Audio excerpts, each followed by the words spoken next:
It was an historic setting. Good evening, I'm Ramona Robinson, here at the Silver Grill in the Higbee Building in downtown Cleveland. It was an historic gathering. Tonight, some of the state's leading advocates for children will identify ways that you can improve the quality of life for children today and the quality of our communities for the next generation. Last fall, the legendary Silver Grill in the Higbee Building in downtown Cleveland was filled with over 200 community leaders and dignitaries from many walks of life. But their common interest and concern was the welfare of Greater Cleveland's children. There was a study done not long ago in one of the major urban school districts in Ohio. And they did a study of kids who were just entering kindergarten. They found that 2/3 of those children did not know that you read words from left to right or that you read a book from front to back. With the city of Cleveland smarting from being labeled the poorest large city in the country, it was rally time. Time to get the word out about what Greater Cleveland was doing about the problem. I believe strongly that who we are as a society is reflected in how we treat our children. And our report card isn't very good. The tipping point for many was the national report that Cleveland is #1 in poverty. That harsh reality hasn't awakened compassion. Clevelanders already had that.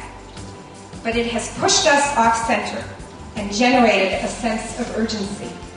Showcasing the event were the sponsoring groups: Voices for Greater Cleveland's Children, KidsOhio.org, the Center for Families and Children, Forest City Enterprises, and WKYC-TV. The television special that came out of that event initially reached over 200,000 homes in the region. 2 primetime airings on Channel 3, and additional exposure on WVIZ, PBS in Cleveland, prompted heartening response from the public that has gone well beyond any prediction made before it aired.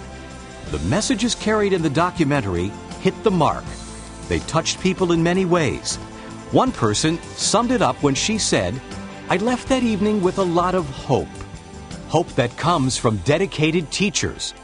I get a thrill out of seeing them get a thrill out of knowing that they've learned something, that I've got it. And from there, they just go with it. And that is such a reward for me, as well as the child. Hope that comes knowing children are being helped. What we found as we traveled around Northeast Ohio, looking at many different programs for kids, is an impressive infrastructure of good people doing good things for children.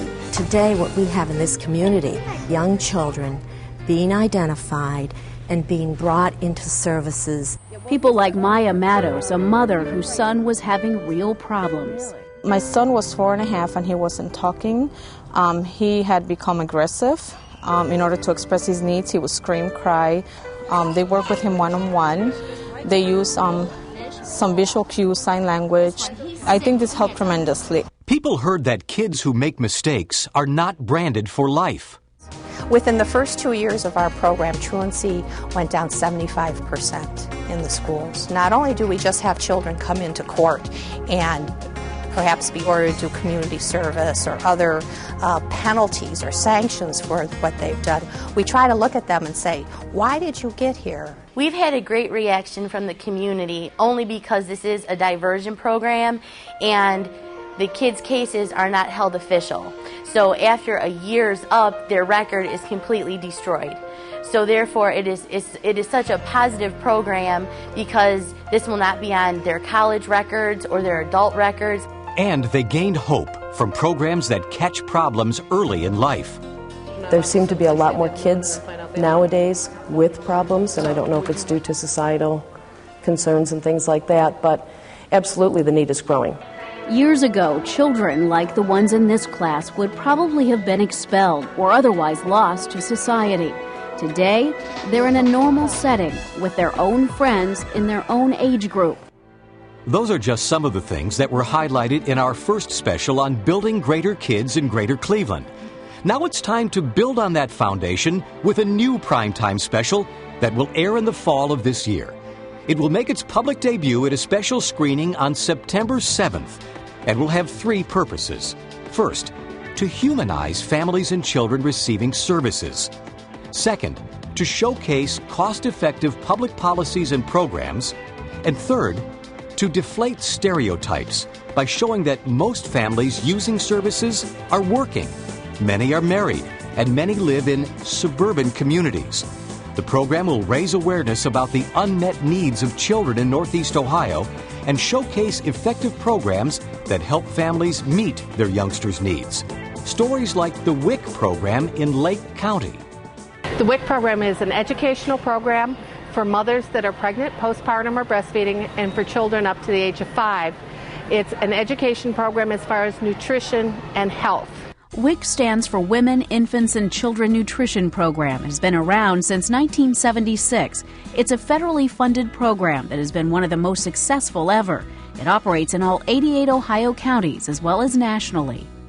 Rachel Foote is married, and she and her husband are excited about their first baby, expected in just 8 weeks. The food coupons she gets from WIC are a tremendous help. The extra $25 to $30 a month is a huge help. I mean, that fills the gas tank these days, and it's going to help when, especially once the baby gets here. We don't know how to budget that yet, the diapers and all that. Economic times are tough. Just ask Rachel.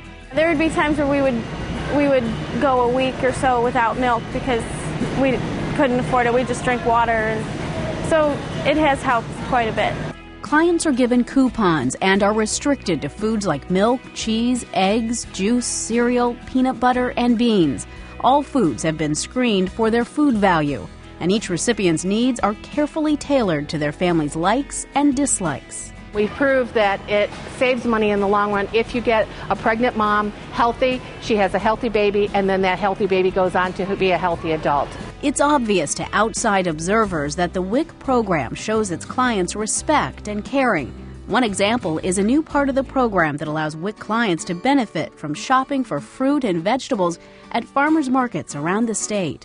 We are able to then offer our clients fruits and vegetables from our local farmers, which is really, really a nice benefit that goes along with the other packages of food items that we give them from the WIC program. Many farmers have signed up to be part of the program, and some can relate to people like Rachel. I've had family members that, my one brother-in-law's an electrician. You know, he should have a great job at all times. He gets laid off all the time. So we see the value of a program like this for people that get in need, you know. So yeah, we're 100% behind it. This sensitivity to those in need also extends to explaining to Rachel the benefits of certain foods and how to prepare them. It's another way children in Northeast Ohio are being helped. It's a win-win program. I think the neatest thing is that every night that I go home from work, I know that I've impacted on the life of a child.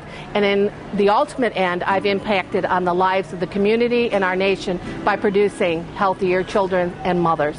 The next program in this series will also look at early diagnosis of learning disabilities, screening for social, emotional, and physical problems in children, and show the economics of why we should pay attention to issues like infant hearing screening and lead paint screening. Let's hope making our children healthier also helps make our region stronger, with a bright future for people of all ages.